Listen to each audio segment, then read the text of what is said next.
Well, Darren, having led for so long in the second half, you'll be really disappointed you couldn't quite cling on to the victory tonight. Yeah, a bit of disappointment. Disappointment for the players that started the game.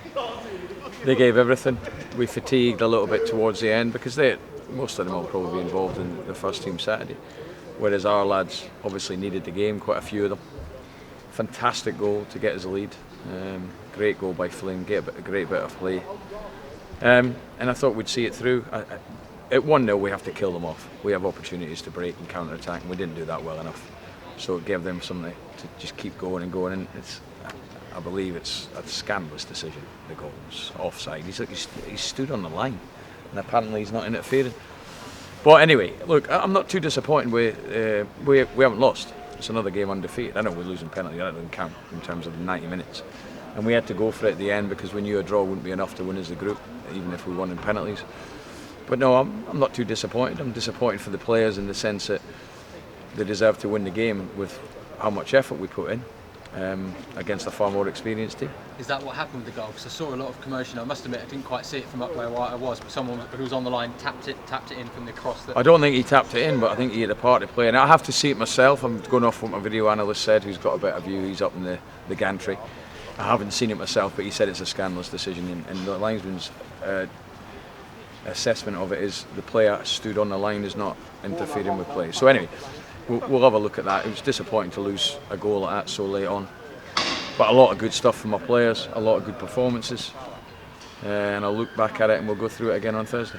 And as you say, what a stunning goal from Flynn Clark, who's now got 3 in this competition. You've obviously thrown him on in first team action at Hull. It was a stunning strike. Yeah, fantastic strike, and he's got that. Ser had one in the first half, hit the bar. We know we've got some good players in that attacking area, and it was one hell of a goal, I have to say. 8 changes. Who impressed you most tonight?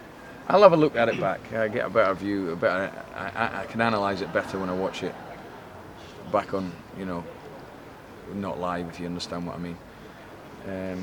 But there was some good stuff, and I thought we just needed to be getting that final ball off in the first half and final decision. And obviously Flynn's goal was proof of that. I just felt at 1-0 we had one or two, or more than one or two opportunities to finish them off, and we didn't take them. So that was a little bit disappointing, because when you're 1-0 up and you know the game's going to open up for you. I thought our shape was good, and I thought the attitude of the players was outstanding, and I class it as another game undefeated. And you seem to use the wings a lot. Jason Naismith certainly was always diagonal across to Harrison Burrows. Idris Khan, who heavily involved tonight as well. Yeah, when our Naismith and Fraser got it there, full-backs went very, very narrow, so we diags were onto our wing-backs, and in particular Naisy to Harrison did it very well. But it was just that final bit missing. Like Harrison had a shot, he should have hit across keeper. Mose had won always, put it in the stand with 3v2, just decisions like that. Ethan's got a pass, he can play someone through, he's overhit it. Just little finer details that probably a little bit more quality wins you the game.